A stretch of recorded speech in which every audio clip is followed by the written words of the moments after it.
Please like and subscribe comment. अभी कुछ दिनों फल मेरी माँ की डेथ एनिवर्सरी थी। उनकी डेथ को 35 इयर्स हो गए। हाय, आप सोच रहे होंगे तो मेरी एज कितने। हाय, मैं 36 इयर्स ओल्ड हूँ।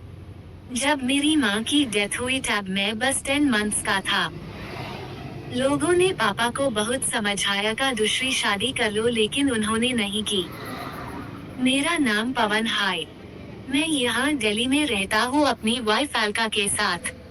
हमने लव मैरिज की थी और हमारी शादी को 5 इयर्स हो गए। हाय, वे अलका की फैमिली की अमृतसर से। हाय, लेकिन अब वो यही रहते। हाय, उसके घर में मम्मी डैडी के साथ बड़ा भाई भाभी और एक नाइस भी। हाय, फल मेरे पापा शादी के अगेंस्ट थे, लेकिन बाद में वो मान गए और हमारे घर आना जाना स्टार्ट कर दिया। अलका बैंक में जॉब करती। हाय, और मैं टीसीएस में जॉब करता हूँ। मैं भगवान श्री कृष्णा को बहुत मानता हूँ और हमेशा इस्कॉन टेम्पल जाता हूँ। मुझे बड़ा सुकून मिलता। हाय बहन, सब कुछ ठीक था, फिर भी हम हैप्पी नहीं थे क्योंकि शादी के इतने दिनों बाद भी हमें कोई बेबी नहीं हुआ था। यही बात अलका के मम्मी डैडी को भी परेशान कर रही थी। हमने डॉक्टर से चेकअप कर वेज, लेकिन सब कुछ ठीक था रिपोर्ट में। हम बहुत परेशान थे। तभी मेरे मन में ख्याल आया को मथुरा वृंदावन होकर एजाए।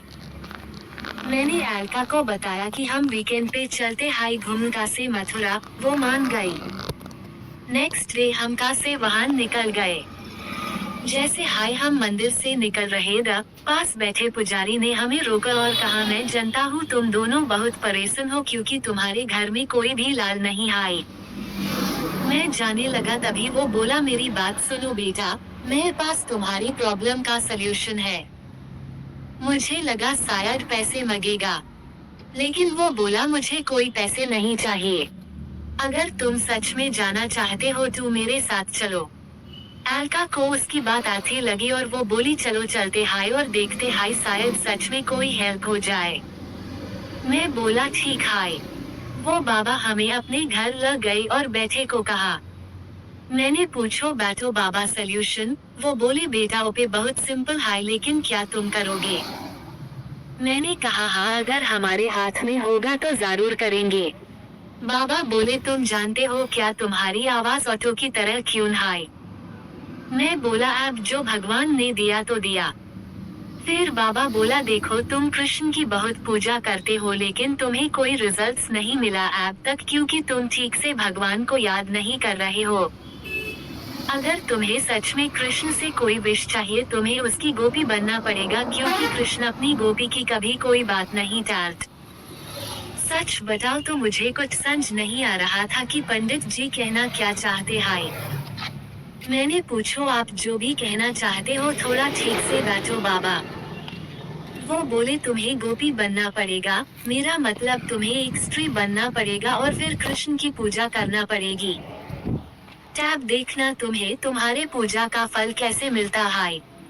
मैं बोला, बाबा जी आप पागल हो गया हो, मैं लड़की कैसे बन सकता हूँ, मैं आदमी हूँ।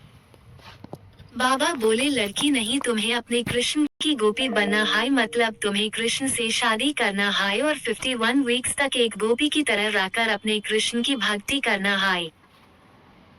फिर तुम जो मांगोगे मिलेगा। मैंने कहा, लेकिन ये पॉसिबल नहीं है।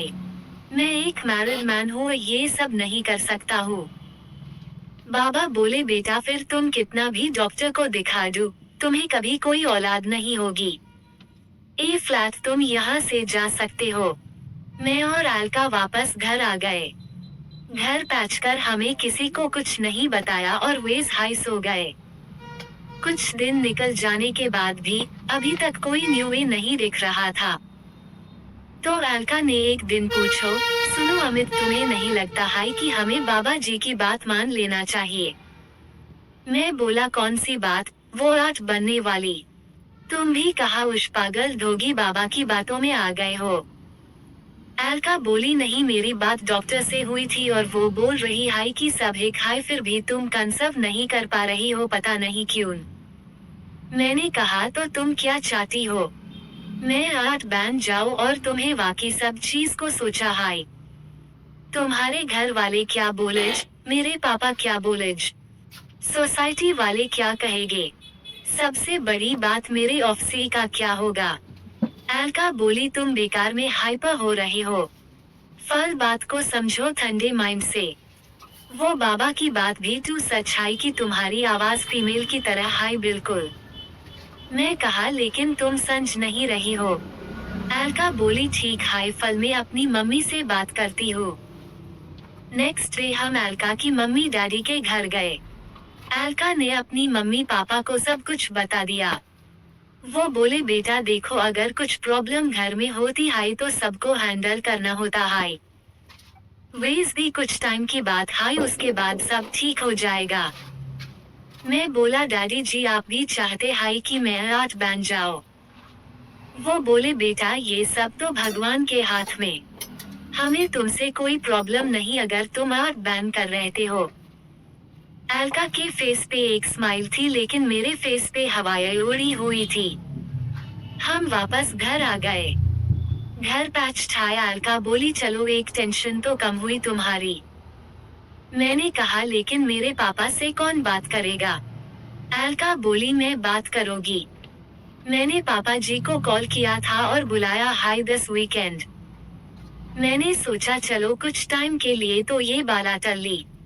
संडे को पापा आ गए। अलका ने एक से खाना खिला के उनसे बात करने की सोचा। मैंने माहौल देख लिया था तो मैं बोला मैं अभी आता हूँ बाहर से। मैं 30 मिनट्स बाद वापस आया और देखा कि अलका और पापा बात कर रहे हैं। तभी पापा ने मुझे देखा और बोले बेटा बहू ने सब बता दिया है मुझे, और जैसे भगवान की मर्जी है वेज हाई करो। मुझे कोई प्रॉब्लम नहीं है, वेज भी तुम ये काम हमारा वंश बढ़ाने के लिए कर रहे हो। अगर मेरे से कोई हेल्प चाहिए तो बताना। मुझे नहीं पता क्या हुआ लेकिन आप पापा भी मान गए। उनके घर जाने के बाद अलका मेरे पास आई और बोली देखो तुम्हारी एक टेंशन और खत्म कर दी। मैं बोला लेकिन जॉब का क्या करोगा, क्या वो लोग मुझे ऐसे एक्सेप्ट करेंगे। अलका बोली ठीक है तुम 1 ईयर की लीव मांग लो, अगर वो ना दा तो रिजाइन कर देना।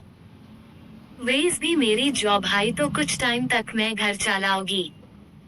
नेक्स्ट डे मैंने ऑफिस में लॉन्ग लीव की एप्लीकेशन दी, जो मेरे मैनेजर ने रिजेक्ट कर दी ये बोलकर कि वेज भी बहुत सारे एम्प्लॉयज की निकला जा रहा हाई कॉस्ट कटिंग की वजह से।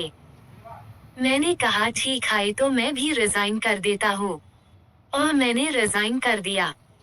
अब मुझे नोटिस पीरियड सर्व करना था 30 डेज का। मैंने घर आकर अलका को बता दिया कि मैंने रिजाइन कर दिया है जॉब से, तो अब तुम्हें घर चलना है। वो बोली सब ठीक हो जाएगा। मैंने कहा अभी भी एक प्रॉब्लम है। अलका ने पूछो क्या, तो मैं बोला सोसाइटी के सभी लोग मुझे जानते हैं तो कैसे होगा जब वो मुझे देखेंगे फीमेल गेटअप में। मुझे लगता है मुझे हिजरा बोलकर यहाँ से निकल देंगे। अलका बोली ऐसे मत सोचो, कुछ नहीं होगा। सबसे फल हमें बाबा जी के पास जाकर उन्हें सब बताना चाहिए। मैंने कहा कल हाई चलते हाई। नेक्स्ट डे हम फिर से मथुरा पैच गए बाबा जी से मिलने। हमने उनके फीट आउट किए। हमने देखकर वो बोले क्या हुआ बेटा, तुम तो बहुत गस में गए दी और मुझे पागल बोल रहे थे। मैंने कहा बाबा जी प्लीज मुझे माफ कर दो। बाबा बोले मैं कौन होता हूँ तुम्हें माफ करने वाला। अलका ने पूछो प्लीज आप बताइए कि हम क्या करें। बाबा जी बोले बेटा तुम्हारा काम है अपनी पति को एक गोपी की तरह प्रिपेयर करो, ताकि मैं इसका विवाह लॉर्ड कृष्णा से करवा दूं। बाकी मैं शादी की बात बताऊंगा। अलका बोली बाबा जी मैं अभी भी समझी नहीं आपकी बात।